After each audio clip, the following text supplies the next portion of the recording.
The rain had just stopped when the train from London pulled into Gare du Nord.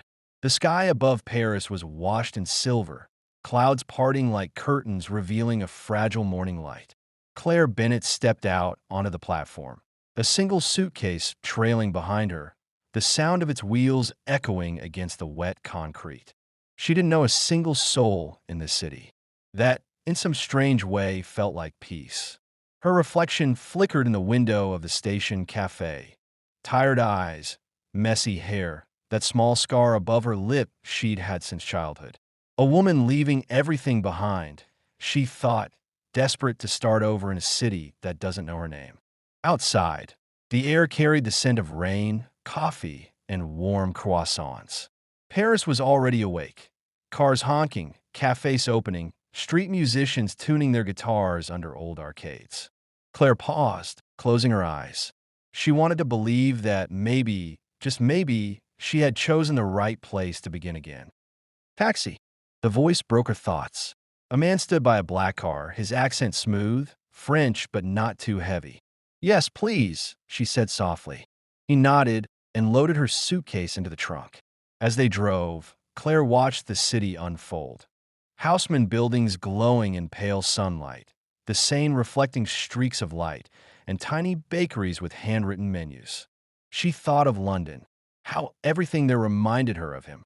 The memories she tried to bury still whispered in her mind. His laugh, his betrayal, that one last letter she never opened. First time in Paris? The driver asked. Yes, she said, and maybe my last chance. He smiled faintly in the mirror. Paris gives second chances to those who believe in them. Claire looked out again, as if the city had heard him. The apartment she had rented was in Montmartre, a narrow street lined with ivy and cobblestone steps. The key waited under the doormat, just as promised. Inside it was small, one window, one bed, one old table, but the view stole her breath. From the window, the rooftops of Paris stretched endlessly, and in the distance, the faint silhouette of the Eiffel Tower shimmered in the morning haze. She dropped her suitcase, sank into the chair, and whispered to herself, "Here, no one knows who I was." A moment later, her phone buzzed, a message from an unknown number. Unknown, you left without saying goodbye. I guess Paris is your new escape. Her heart froze. She stared at the screen for a long time before turning the phone off completely. That afternoon, she wandered through Rue des Abysses, lost among the colors of fruit markets and the smell of fresh bread. She found a tiny cafe called Le Temps Retrouve, the time recovered. It was almost empty, except for a man sitting by the window, sketching something on a notepad. His hands were stained with charcoal. When Claire sat by the counter, the waiter smiled. Café crème? Yes, please, she said. As the coffee steamed before her, she glanced toward the man again. His gaze met hers for a split second, calm, deep, curious. He smiled faintly, the kind of smile that feels like recognition, though you've never met before. Later, as she stepped out, rain began again, soft, melodic. She fumbled for her umbrella, but before she could open it, the same man from the cafe approached. You don't have one, do you? He said in English, his accent unmistakably French. She hesitated. No, but it's just rain. He tilted his umbrella slightly toward her. In Paris, it's never just rain. They walked together down the narrow street, the umbrella barely wide enough for two. Do you live here? She asked. Yes, he said. And you? Just arrived. Then, welcome to the city that breaks and heals hearts at the same time. They reached the corner, where their paths would separate. Thank you, she said softly. He nodded. I'm Ethan Moreau. Claire, she replied. Claire Bennett. For a moment, the sound of rain filled the silence between them. Then he said, maybe we'll meet again. Paris is small when it wants to be. As he walked away, Claire turned, watching his figure fade into the misty street. She smiled for the first time in months. Maybe Paris wasn't just an escape. Maybe it was the beginning. The next morning, the city woke beneath a thin veil of fog. Claire opened her window and let the cold air rush in, brushing against her skin like a quiet greeting. Below, Montmartre was already alive. The clatter of coffee cups, laughter from a bakery, the distant sound of an accordion player echoing through the street. Her suitcase was still half unpacked, her clothes neatly folded beside an unopened sketchbook, a gift from her sister she hadn't touched since London. She ran her fingers over its cover. "Maybe I'll start again," she whispered, unsure if she meant sketching or living. The cafe from yesterday, Luke Temp's Retrieve, sat just a few blocks away. She hadn't planned to return, but something about the rain, the soft jazz music, and him, the stranger with the calm eyes, lingered in her mind like an unfinished thought. When she entered, the bell above the door chimed softly. The same barista recognized her and smiled. "Bonjour, mademoiselle. Café crème again." "Yes, please," she said, settling into a corner by the window. Outside, the clouds were heavy again, but the city seemed brighter.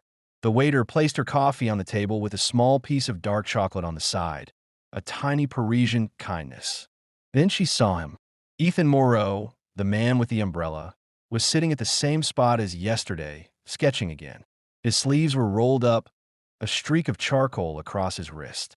He looked up, their eyes met, and his smile came as naturally as the morning sun. "You came back," he said, his voice soft but assured. "I did. I guess I like the coffee. Or maybe you like the view," he teased gently.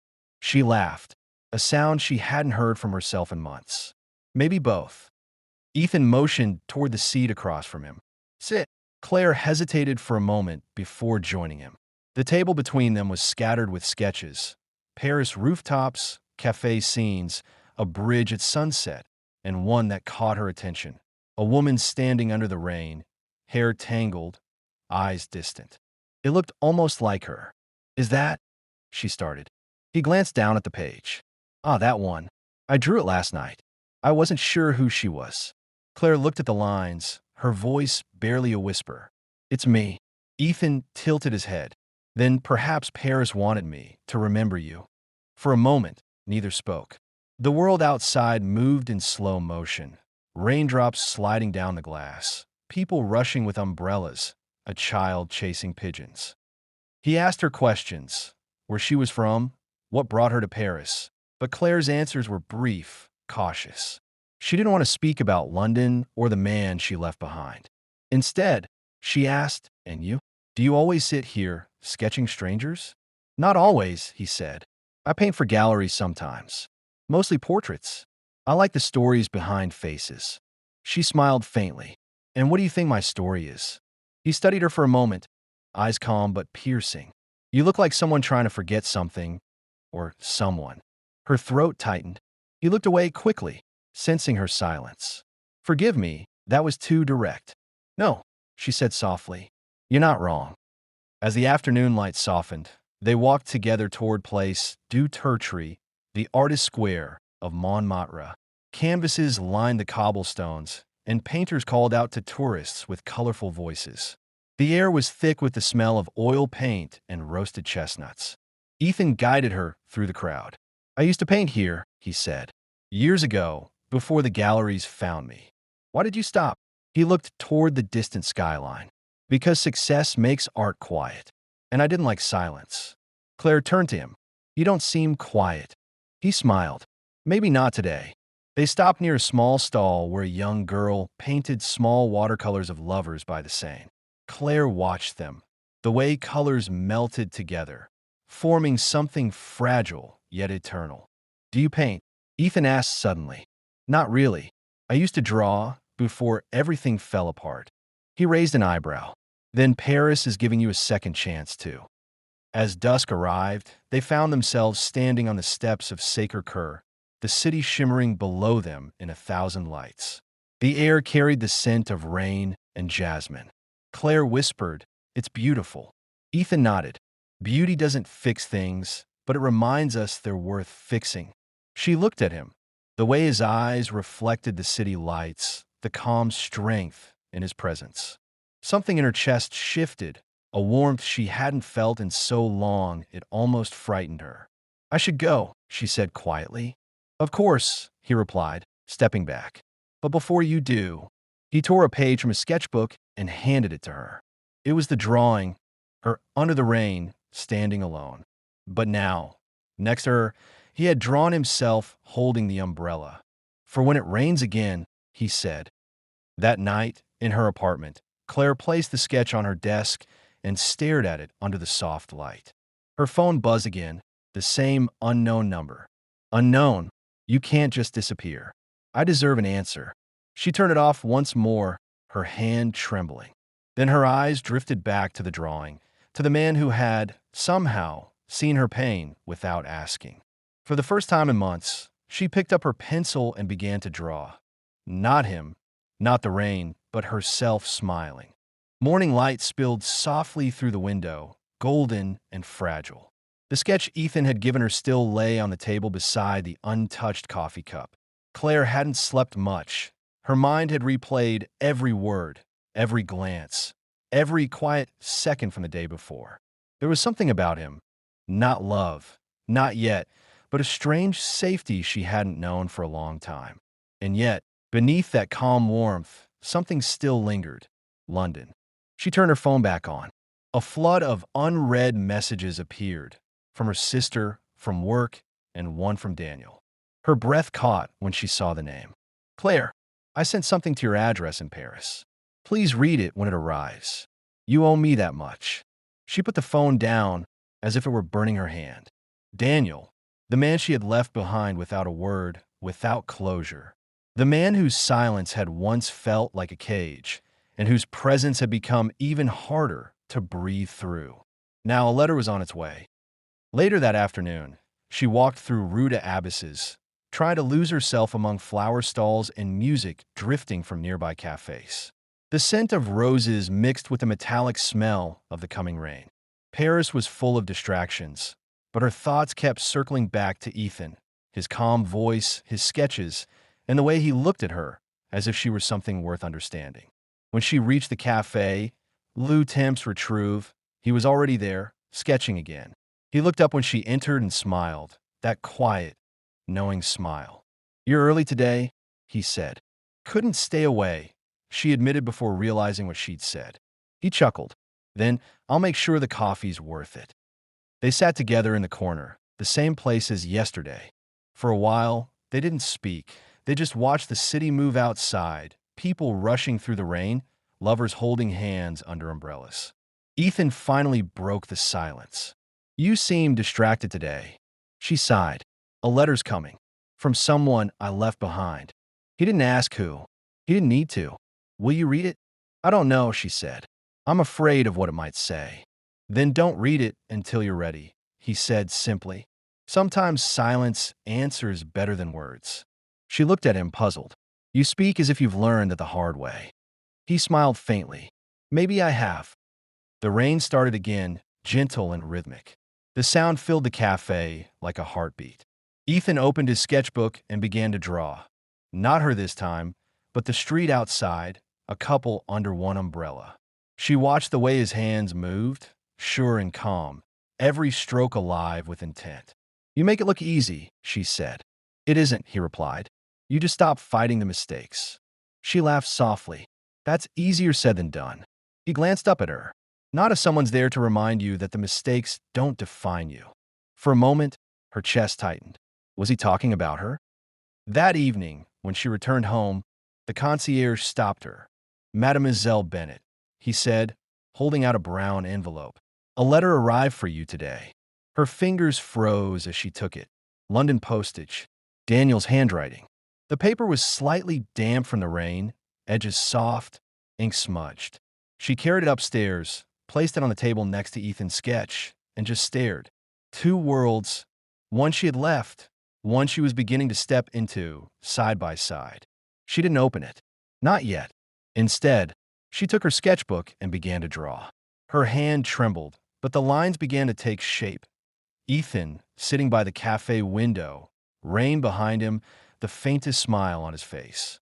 For the first time, her drawing didn't look broken. 2 days passed before she saw him again. When she entered the cafe, he was gone. The waiter said he'd left early that morning, leaving something behind for her. A folded napkin. On it, a few words written in charcoal. "Don't hide from what hurts. That's where the art lives." And below it, an address. Atelier Moreau, Rue de Seine. She looked up at the gray sky. The rain had stopped, but the air smelled like thunder, that quiet in between when the world waits for something to change. She tucked the napkin into her coat pocket and began to walk toward the address. The studio was in an old building, ivy crawling up the stone walls. Inside, sunlight spilled through tall windows, painting the dust in gold. His works hung everywhere. Portraits of strangers, faces full of emotion, each one like a piece of someone's secret. And there, near the window, Ethan stood with his back to her, painting. He turned when he heard her footsteps. "You came," he said softly. "I wanted to see where your silence lives," she replied. He smiled. "Then you found it." Her eyes wandered across the room, landing on a half-finished canvas. It was her, standing in the rain again, but this time she was smiling. "I don't remember smiling that day," she whispered. "You didn't," he said, "but you will." That night, back in her apartment, Claire finally opened Daniel's letter. His words spilled across the page, raw and heavy. "I don't know why you left without saying goodbye. Maybe I pushed you too far. Maybe I didn't listen. But I still wake up expecting you beside me. I hope Paris gives you what I couldn't, peace." Her tears fell quietly onto the page. She folded the letter and placed it in her drawer next to the sketch Ethan had drawn. Then she whispered, "Maybe it already has." Paris glowed under the hush of midnight. The Seine shimmered like a ribbon of glass, reflecting the soft yellow light of the bridges and the dim halos of passing boats. Claire walked along the riverbank, her coat wrapped tightly around her, Daniel's letter folded neatly inside her pocket, unread for the second time, though she knew every word by heart. She stopped near Pont d'Arts, where lovers once locked padlocks to the railings. Most were gone now, removed for safety, but a few remained, rusted, stubborn, holding on. She ran her fingers over one of them and whispered, "Not everything is meant to last, right?" The wind didn't answer. Only the water did, softly rippling against the stone. She had spent the day thinking of Ethan. His studio, his quiet presence, the unfinished painting that somehow showed her smiling. She didn't know what he saw in her or why he bothered, but somehow being near him made the world feel less heavy. Her phone buzzed again, breaking the silence. A message from an unknown number. "We need to talk. Tomorrow. Noon. Pont-Neuf." Her pulse quickened. "Daniel." She deleted the message without replying, but her hands trembled for minutes after. The next morning, she couldn't focus. The city seemed louder, colors sharper. At Lou Temp's Retrouve, even the music felt heavier, the soft jazz now echoing like a heartbeat. Ethan wasn't there. For the first time, his corner seat was empty. The waiter noticed her glance. "He left town early," he said. Something about a commission in Lyon. Said he'd be gone a week. Claire's stomach tightened. Gone, just when she needed to see him most. She left her coffee unfinished and stepped out into the gray drizzle, her umbrella forgotten. By noon, she found herself walking toward Pont-Neuf, even though she'd promised herself she wouldn't. Daniel was already there, standing by the railing, coat collar turned up, looking older somehow. When he turned, his eyes were soft, tired. "Claire," he said. Her name sounded strange in his mouth, familiar and foreign at once. "I didn't think you'd come," he added. "I didn't plan to, but you did." They stood in silence for a long time, the rain whispering around them. Finally, he said, "I didn't come to argue. I just need to understand." "Understand what?" "Why you left without saying goodbye." She looked out at the river. "I couldn't breathe, Daniel. Every day felt like walking through fog. You wanted a version of me I couldn't be anymore." He flinched. "I loved you." "I know," she said, "but love isn't always enough." He looked at her, pain flickering behind his eyes. "And now? Is there someone else?" She hesitated, not because there was, but because Ethan's face flashed through her mind. The way he'd said, "You will smile again." "There's someone who makes me remember who I was," she said quietly. Daniel exhaled sharply, his jaw tightening. "Then I guess I'm too late." She turned to leave, but he reached for her wrist. Not roughly, just desperate. "Claire, wait. You think running away fixes everything? Paris won't erase me." She pulled away gently. It already has. That night, the rain poured harder than it had in weeks. Claire walked without an umbrella, her steps echoing through narrow streets. When she reached her apartment, she found an envelope tucked under her door. Inside was a single sketch, her silhouette standing on a bridge, the same glowing beneath her. At the bottom, Ethan's handwriting. Some goodbyes are storms, they wash what needed to end. Her chest tightened. He had drawn her upon enough. How'd he know? She sank to the floor, sketch trembling in her hands. For a long time, she just sat there, listening to the rain beating against the window. Days passed. The city dried, the sun returned, but she hadn't seen Ethan since. She went to his studio twice. The door was locked both times. Dust gathered in the corners, and the air smelled of turpentine and fading dreams. Then one afternoon, as she was leaving, she found a small envelope taped to the door. Her name on it, Claire Bennett. Inside, a train ticket, destination, Lyon, and a note. Come if you want to finish the painting. She stood there in the quiet hallway, the city humming outside, her heart a storm of confusion and longing. Was this about art, or something deeper she wasn't ready to name? That evening, she stood by her window again, staring at the fading Paris skyline. Daniel's letters still sat in the drawer. Ethan's sketches covered her walls.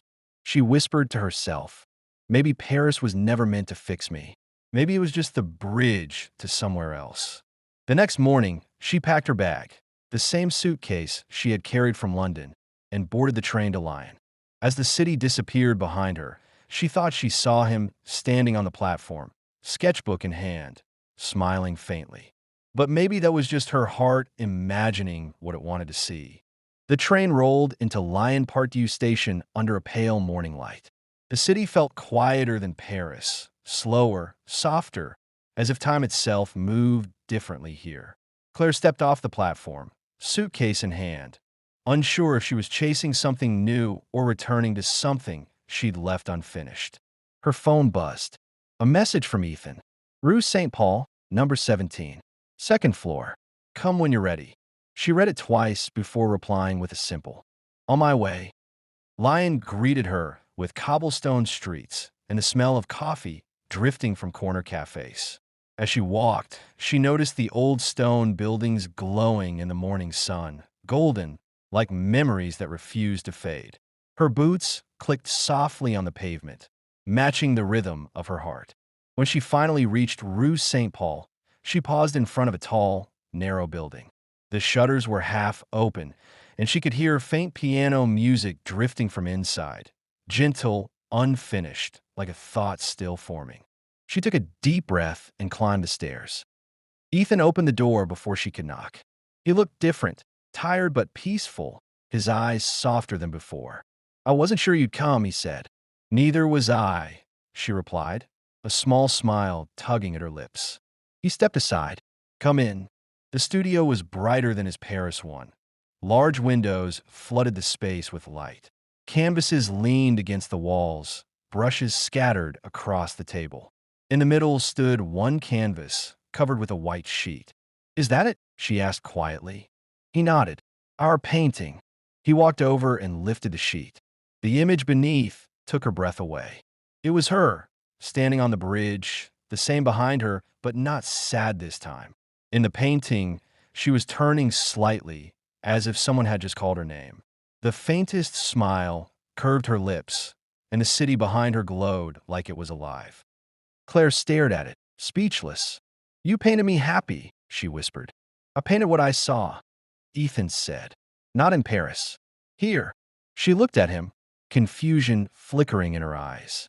I didn't even know you were coming to Lyon. I didn't either, he said. Not until I realized that some people don't belong to cities, they belong to moments. And I didn't want ours to end.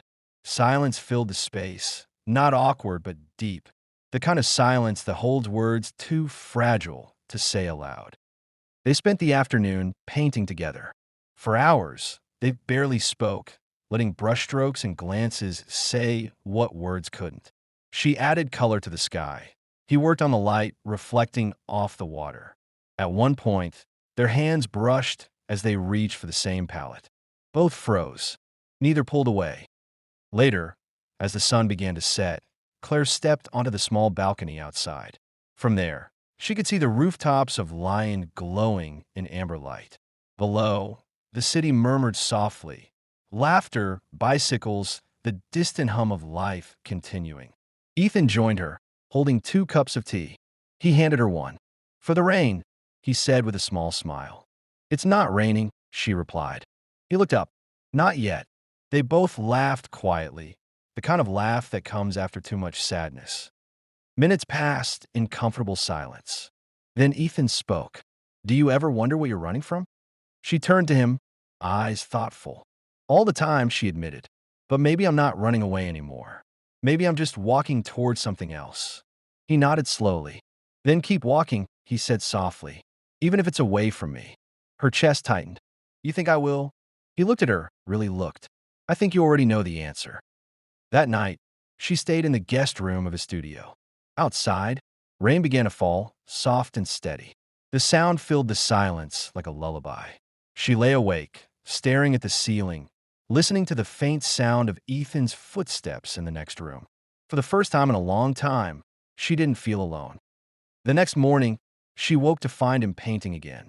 His hair was messy, his shirt half-buttoned, his hands streaked with blue and gray paint. She leaned against the doorway, watching. "Do you ever sleep?" she teased. He smiled without looking up. "Not when inspiration doesn't." She walked closer, peeking at the canvas. It wasn't her this time. It was 2 figures standing side by side beneath an umbrella, facing a glowing horizon. She touched the edge of the canvas gently. "Who are they?" He looked up. "You tell me." For a long moment, they stood in silence again. And then she said, almost in a whisper, "Maybe they're 2 people who stopped being afraid of the rain." He smiled. "Then it's a happy ending?" "Not yet," she said, "but it's a beginning." That evening, as she packed her suitcase, she felt an unfamiliar calm. The noise in her heart, the doubts, the fears had quieted. She didn't know what tomorrow would bring, but for the first time, she wasn't trying to control it. Ethan walked her to the train station. They didn't say much, just shared a look that said everything words couldn't. Before she boarded, he handed her a folded piece of paper. "Don't open it until you're home," he said. She nodded, holding it tightly. Hours later, in her small apartment back in Paris, she unfolded the note. Inside was a sketch, the 2 figures under the umbrella, and a single line written beneath. "The quiet between us was never empty." It was everything we didn't yet know how to say. A tear slipped down her cheek, but she smiled, truly smiled, for the first time since she could remember. Outside, the rain began again, gentle and forgiving. The rain had returned to Paris, soft, steady, almost shy. It fell over the rooftops and narrow alleys, washing the city in a quiet melancholy. Claire stood by her window, watching the drops trace lines down the glass, her reflection flickering between them. It had been 3 days since Lyon. 3 days since she'd last seen Ethan. 3 days since she'd read the note that still echoed in her chest. The quiet between us was never empty. It was everything we didn't yet know how to say. She folded it again and slipped it into the drawer beside her bed, but its weight lingered in her mind, heavier than any painting she'd carried. Her phone buzzed. A message from her gallery director. "Claire, the new exhibition opens in 5 days. I hope you're ready." She typed a short reply. Almost. But the truth was, she hadn't painted since coming back. Every time she lifted a brush, her hand trembled. The canvas remained blank, waiting for something she couldn't yet name. That evening, she decided to walk. No umbrella, no destination. The rain followed her like an old song, familiar and haunting. As she turned onto Rue de Rivoli, she saw something that stopped her cold. A small poster taped to the window of an art cafe. Solo exhibition, Ethan Miles, Echoes of Rain, opening tomorrow. Her breath caught. She read it again, as if the letters might change. It was him. He was here. The next night, the cafe was dimly lit and smelled of coffee and oil paint. The walls were lined with canvases, scenes of rain, light, and loneliness. Every brushstroke carried emotion like a heartbeat. Claire walked slowly, eyes tracing the lines, the textures. Each painting was familiar. Too familiar. There she was, not her face, not exactly, but the silhouette of a woman standing under a streetlight, her reflection shimmering on wet cobblestones. Another canvas showed two shadows under one umbrella, fading into the fog. And then she saw it, the final piece. Large, centered, and breathtaking. A bridge. The same bridge where they'd first met. Empty. No people. Just rain and light and silence. The title beneath it read, When Silence Speaks. She felt someone step beside her. Ethan. He didn't say a word at first. He just looked at the painting, then at her. I wasn't sure you'd come, he said softly. She smiled faintly. You always say that. He nodded, eyes still on the bridge. Because I never am. They stood there for a long time, letting the hum of the cafe wrap around them. Every sound, the rain outside, the soft clinking of cups, the muted jazz felt distant. Finally, Claire broke the silence. You painted everything we never said. Ethan turned to her. Someone had to. She swallowed hard. And did it help? He thought for a moment. It hurt first, but then it stopped hurting. Maybe that's what art does. It makes pain look beautiful until you can finally live with it. Her eyes glistened. And me? Did I become beautiful enough to live with? He met her gaze. No hesitation, no confusion. You always were. For a moment, the air between them was heavy with everything they'd avoided. Love, regret, longing. Then Ethan took a step closer. I don't know what happens next, he said quietly. I just know that every time I start over, somehow you're already there. Claire's lips parted, but no words came. Instead, she reached for his hand. And for the first time since Paris began raining, she didn't pull away. They left the cafe together, walking through the damp streets. The rain had slowed to a mist, wrapping the city in silver light. As they crossed the bridge, their bridge, she looked at the reflection below. Do you ever think, she began, that maybe people meet too soon? Ethan smiled sadly. Or maybe just in time to learn what love really is. She nodded, her eyes glistening. And what is it? He looked at her deeply without fear. It's choosing someone, even when the world tells you not to. They stopped in the middle of the bridge. The city around them glowed, gold against gray, alive against silence. Claire looked up at him. And if the world wins, then we paint again, he said softly, until it doesn't. The words hung in the air like a promise. Later that night, they ended up at his apartment. No grand confessions, no cinematic kiss. Just quiet, shared warmth, soft laughter, and two tired souls finding peace in each other's company. He played the piano, slowly, tenderly. The same unfinished melody from months ago. This time he finished it. Claire listened, eyes closed, tears slipping down her cheeks. When the last note faded, she whispered, It was always about the rain, wasn't it? Ethan smiled faintly. No, it was always about you. The night stretched long and gentle. When dawn broke, the rain had stopped. Claire stepped out to the balcony, watching the first light spill across the Seine. The city looked different, not because it had changed, but because she finally had. Ethan joined her, wrapping a blanket around her shoulders. What now? She asked quietly. He smiled. Now we live. In the stillness that followed, Paris woke again. The clatter of bicycles, the hum of life, the laughter of strangers. But for Claire and Ethan, the world had slowed to a single, perfect moment. No words, no plans, just the sound of silence finally speaking. The week after the rain stopped, Paris seemed almost too bright. Sunlight spilled over cafe tables. The Seine shimmered gold, and the air carried the scent of spring. But for Claire, everything felt fragile, as if one wrong breath could shatter the peace they had just found. She woke in Ethan's apartment most mornings, sunlight painting his walls in soft gold. He'd be in the kitchen, barefoot, making coffee, humming quietly to himself. It should have been perfect, but perfection never lasts in the real world. One morning, as she reached for her phone, a message blinked across the screen. Claire, we need to talk. Urgent. Camille, gallery director. She frowned. The exhibition had gone well. Her work was even featured in an art magazine last week. What could be so urgent now? Ethan looked up from the counter. Everything okay? She forced a smile. Yeah, probably just work stuff. But her hands trembled slightly as she typed back. I'll come by this afternoon. At the gallery, Camille didn't waste time. Claire, the London Arts Collective, reached out. She began, sliding a folder across the table. They saw your paintings in the Paris show. They want you. Want me? Claire repeated softly. For a 6-month residency. Private studio, exhibition, sponsorship. It's everything you've been working for. Claire blinked, her throat suddenly dry. London. 6 months. A dream opportunity, but one that would take her away from Paris. Away from him. Camille's eyes softened. I know it's a lot, but you can't say no to this. You've earned it. Claire nodded slowly, though her mind had already started spinning. That night, she told Ethan. They sat on the floor of his apartment, candles flickering, 2 half-empty glasses of wine between them. He listened quietly, eyes fixed on a glass in his hands.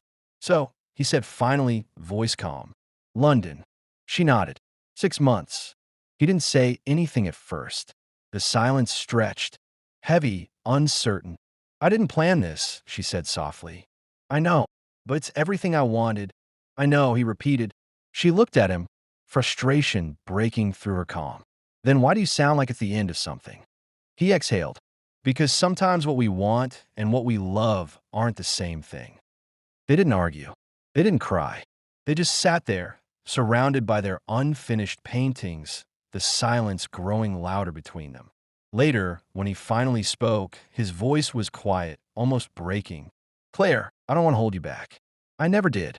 But I'm afraid, once you leave, Paris won't bring you back. She shook her head, tears welling up. You think I could forget you? No, he said, meeting her eyes.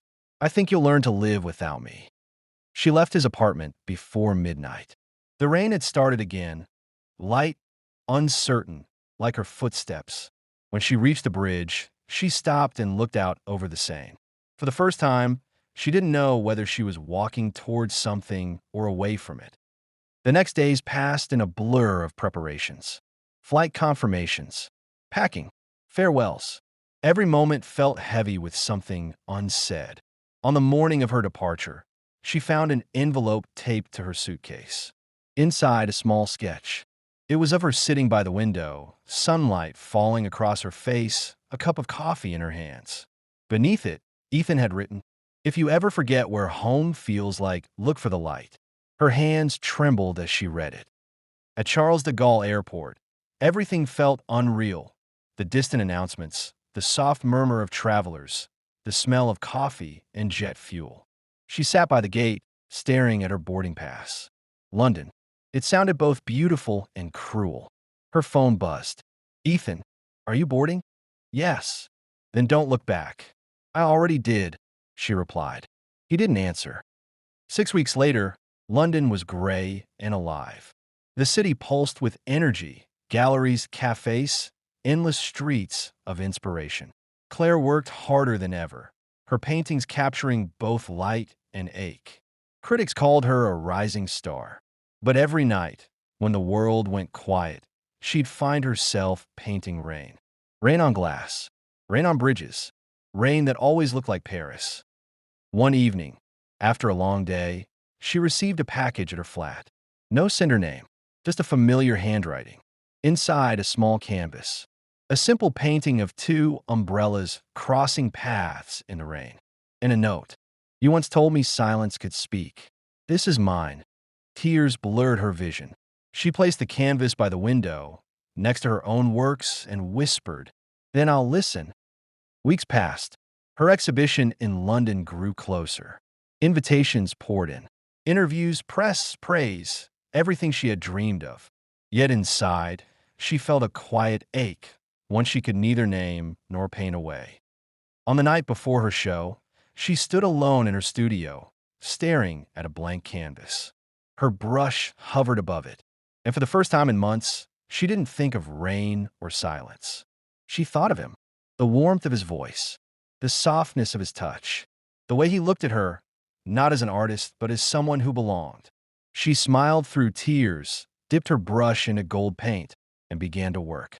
Stroke by stroke, a sunrise began to form, golden light breaking through clouds, spilling over a familiar bridge. Paris was waking again. Months had passed. London had turned from gray to gold, then gray again. The seasons blurred together, and Claire learned that success could be as lonely as failure. Her name now appeared in art magazines, whispered at gallery openings, mentioned in hushed admiration by strangers. But every praise sounded the same, like echoes bouncing off empty walls. And in the quiet after every exhibition, when the lights dimmed and applause faded, she still found herself turning toward the empty side of the bed. One night in February, after her solo show in Mayfair, she returned to her apartment, exhausted but restless. The city was asleep, its streets shimmering with rain. She hung her coat, poured herself a glass of wine, and opened her sketchbook, the one Ethan had given her in Paris. The pages were half filled with unfinished drawings. Faces she'd seen, bridges she crossed, and always him. She stared at the first page, a note he had written inside months ago. For when words aren't enough. Her eyes burned. She picked up her pencil and began to draw. Not the Paris skyline, not herself, but the feeling of distance. A train pulling away. A hand left half raised in goodbye. Rain between two cities. By dawn, her pillow was damp with tears she hadn't realized she'd shed. The next week, a letter arrived at her studio. Real paper, real ink, rare in a world that moved too fast for handwriting. The return address, Lyon, France. Her hand shook. Inside, asterisk Claire, I saw your work in the magazine, the one with the sunrise painting. I recognized the bridge before I saw your name. You painted Paris the way it feels when you're not here. I don't know if I should have written, but I wanted to say this. Sometimes love isn't meant to hold on. Sometimes it's meant to carry us somewhere we'd never go alone. You did that for me. Ethan, asterisk. She read it 3 times before folding it back carefully, as if it might break. That night, she couldn't sleep. She sat by her window, the London rain streaking down the glass like tears she didn't have the strength to cry. She whispered to herself, sometimes love isn't about staying. And for the first time, she believed it. In the weeks that followed, something changed. Her art grew softer, more honest, less perfect. She began teaching small workshops for young artists, helping them find their voice the way Ethan had helped her find hers. And yet, his words stayed with her. Every time she painted light breaking through gray, she felt him there, in the space between silence and color. In April, she returned to Paris. Just for a weekend, she told herself. Just for closure. The city hadn't changed much. Cafes still buzzed, the saints still whispered, lovers still walked hand in hand. But she had changed. When she reached Pont Neuf, she stopped at the spot where she'd last seen Daniel, then Ethan. The water glimmered in the same soft blue.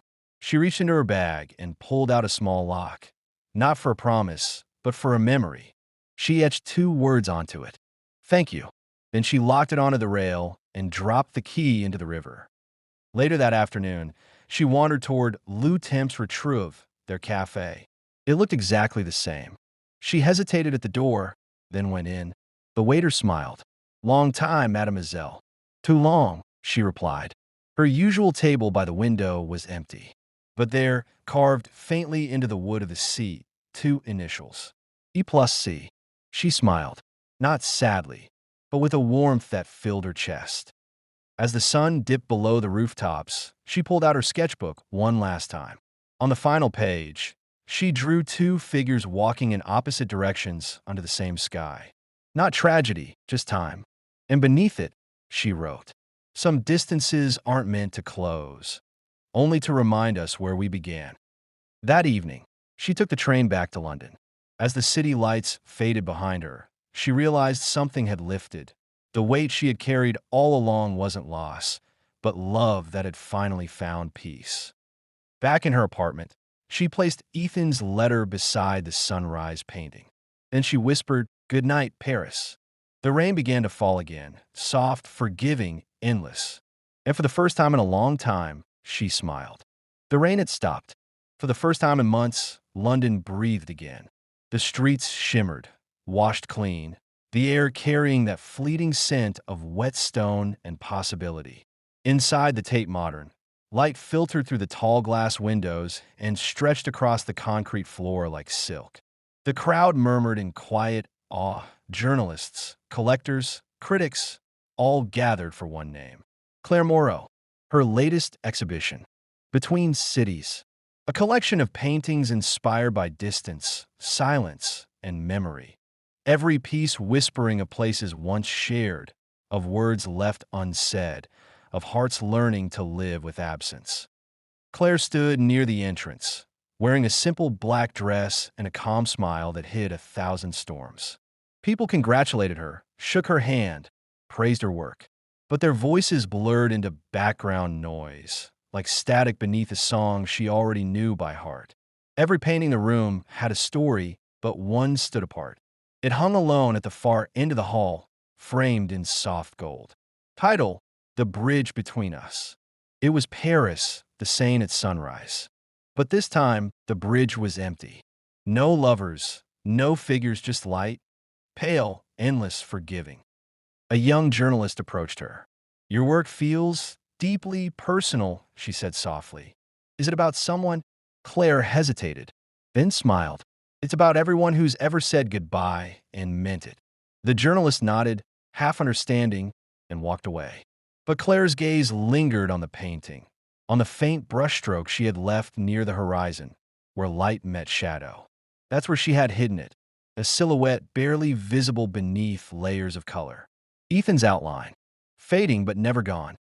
Hours passed. The crowd thinned. The music softened. And just as the night was ending, she turned and froze.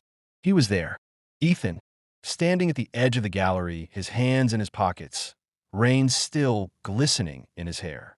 Time hadn't changed him much, a little older perhaps, but his eyes, those eyes, still carried the same quiet fire. For a moment, neither moved. Then he stepped closer. Claire. Her name on his lips felt like a prayer forgotten, then remembered. "I didn't think I'd see you here," she whispered. "I didn't think I'd come." His voice was low, steady, but there was something raw in it. They stood face to face, surrounded by her art, by the ghosts of everything they'd been. "I saw the announcement," he said, "and I had to. I had to see what you made of all this." She smiled faintly. "You mean of us?" He exhaled. "Yeah." They walked together toward the bridge between us. For a long moment, they just looked at it. He traced the air in front of the canvas, fingertips stopping over the faint outline of his shape. "You still paint me," he said. "I paint what stays," she replied. He nodded, then turned toward her, eyes glistening the way they did the night he left. "I never stopped writing to you. I just never sent them. Letters." He nodded again. "I have them all. Every city I moved to, I'd write one. Paris, Lyon, Amsterdam. I thought maybe someday I'd have the courage to give them to you." Silence. The kind of silence that isn't empty, it's full. Finally, she whispered, "Why now?" He smiled sadly. "Because sometimes the story doesn't end. It just changes narrators." Her chest tightened. He stepped closer, not enough to touch, just enough for her to feel the gravity of him again. "I saw your painting," he said quietly. "The one with the sunrise. You painted peace. I never could." Claire's throat burned. "I didn't paint peace," she said. "I painted forgiveness." For a moment, time held its breath. He looked at her the way he used to, not as a muse, but as a mirror. And then, with a soft exhale, he reached into his coat pocket. A small envelope. Worn. Folded. He handed it to her. "This one's the last." She hesitated, then took it. Their fingers brushed, electric, familiar, too brief. She looked down at the envelope. On the front, in his handwriting, "What remains unsaid." He smiled, that half-smile that once undid her. "I should go," he said. She wanted to stop him, to say something, anything, but she didn't. Maybe because she finally understood that some people leave, not out of weakness, but out of love too deep to stay. He turned toward the door. "Ethan," she called softly. He paused. "Do you ever wonder what would have happened if we'd stayed?" He looked back. Every day. And then he was gone. The gallery felt heavier, quieter. Claire stood alone before the painting, the bridge, the light, the empty sky. She opened the letter with trembling hands. Inside, asterisk Claire, if you're reading this, it means I finally found the courage to stop trying to fix the past. You once told me that love isn't what we hold, but what we leave behind. You were right. So I'm leaving this, not as goodbye, but as proof that we existed.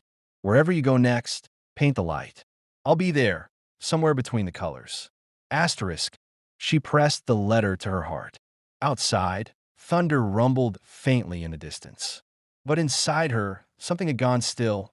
Not cold, not broken, just quiet. Later that night, after everyone had gone, she stood alone in the gallery. The lights dimmed. The painting shimmered faintly in the dark. She walked to the bridge between us, picked up her brush, and, with a single stroke, added a new detail. A faint reflection on the water. Two figures side by side, their outlines blurred by time. And for the first time, the bridge wasn't empty anymore. She stepped back, smiled, and whispered, "Some stories don't need an ending." Then she turned off the lights and walked out into the night, into rain that no longer felt like loss, but renewal. The streets of London glowed, and above her, between drifting clouds, the sky opened. The same sky that stretched all the way back to Paris. A year had passed since the night of the exhibition. London had faded into the distance like a dream she had finally outgrown. Now, Paris, the city she had once run to and then fled from, was calling her back. Not as a stranger this time, but as someone ready to listen. The train from London arrived at Gare du Nord just as the first light of morning spilled across the tracks. Claire stepped off, suitcase in hand, and paused for a moment, breathing in the familiar scent of roasted chestnuts, rain, and espresso. It was strange how the same air could carry both memory and renewal. She smiled faintly.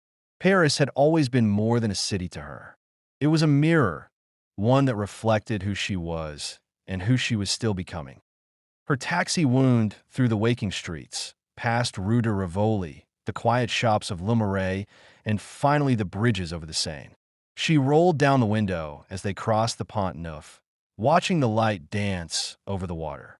In that shimmer, she could almost see their old reflections, laughing, arguing, loving, breaking, all at once. But the ache was gentler now. Time had softened the edges. Her destination was Musée de Montparnasse, where her new exhibition was set to open that evening. This one she had called simply The Sound of Light, a collection of mixed media installations, sound, color, and movement, inspired by silence itself. The museum director, a kind, silver-haired woman named Madame Leroux, greeted her warmly. "Your name is everywhere, Claire," she said with a smile. "People are calling you the voice of emotion." Claire laughed softly. "If they only knew how quiet I really am." Madame Leroux winked. "The quiet ones always speak the loudest."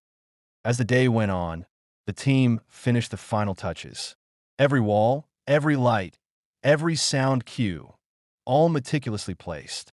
But there was one installation that no one had seen yet. Her final piece. She had kept it locked away until this moment. And it was called Letter Without Words. A large circular canvas, layers of translucent paint and faint calligraphy, suspended in midair, slowly rotating. Hidden speakers played faint echoes, whispers, paper rustling, the sound of footsteps fading. And when the light hit it just right, letters began to appear beneath the layers. Words in Ethan's handwriting. Not exact, not copied, but remembered. Fragments from the letter he had given her in London. By evening, the museum glowed. Hundreds of guests filled the halls. The murmurs of admiration, camera flashes, laughter, all blending into a kind of living heartbeat. Claire moved through the crowd gracefully, thanking people, listening, smiling. But she felt something else, something tugging softly at the edges of the moment. That old pull, that feeling of being watched, not in fear, but in familiarity. She turned toward the far end of the room, toward Letter Without Words. And there he was, Ethan.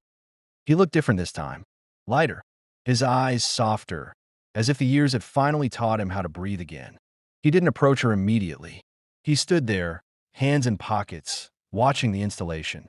Claire walked up slowly, her heart oddly calm. "I didn't expect you to come," she said. "I almost didn't," he admitted. "But then I read about this, the sound of light. And I wondered what light sounds like to you now." They stood in silence for a while, watching the faint words drift across the canvas. Ethan tilted his head slightly. "Are those my letters?" She smiled. "No, they're mine." He turned to her. "Yours?" She nodded. "I wrote back, but not on paper. I wrote them here, in light, in color, in air. Every brushstroke is a word I never sent." He exhaled, a long, trembling breath. "I used to think closure was a door," he said quietly. "Now I think it's just light finally reaching the places it couldn't before." She smiled. "That's beautiful," she whispered. He looked at her then, really looked. And for a moment, the noise around them faded. The world reduced to two people and a single heartbeat shared between them. "Do you ever miss it?" he asked. "The chaos? The arguments? The way we used to be?" She thought for a moment, then nodded. "Sometimes. But I think what I miss isn't what we had. It's what it taught me." He smiled. "That's what I came to say." He reached into his coat pocket and took out a small object, a vintage camera lens. It was scratched, worn, old. "I kept this," he said, "from the day we met. It was from that stupid camera that broke in the rain." Claire's eyes softened. "You fixed it." He chuckled. "No, I kept it broken. I think maybe not everything's meant to be repaired." She nodded. "Maybe that's why it's beautiful." They laughed quietly, a shared language they hadn't spoken in a long time. As the music swelled around them, Claire turned to the rotating canvas. The light shifted, revealing one final hidden word, glowing faintly beneath the layers. "Merci." He saw it too. "Thank you," he asked. She nodded. "For being my silence, so I could learn my sound." He took a step closer, almost enough to touch her hand, but not quite. And in that space between them, not filled with longing anymore, but peace, something settled. The kind of love that doesn't demand, doesn't ache. Just as the night ended, they walked together to the museum doors. The rain had started again, soft, warm, forgiving. "Where will you go next?" he asked. She smiled. "Maybe nowhere. Maybe here's finally enough." He nodded, understanding. They stood beneath the awning, watching the rain fall across the Seine, lights dancing like scattered stars. For a moment, he reached out, caught one raindrop in his hand, and looked at her. "Funny," he said. "It always rains when we meet." She laughed gently. "Maybe it's the universe's way of washing us clean." They didn't kiss. They didn't need to. The story had already said everything it had to. When he finally turned to go, she didn't stop him. This time, love wasn't about holding on. It was about letting things exist freely, truthfully. He walked away into the rain, and she watched him, not with sadness, but gratitude. Later that night, Claire returned to the museum alone. The lights were off. Only the faint hum of the installation remained, a soft pulse of light, a whisper of sound.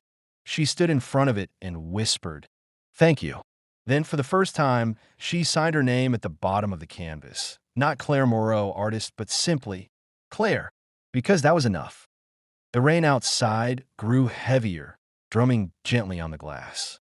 She stepped out into it without an umbrella, letting the city soak her in light, in sound, in memory.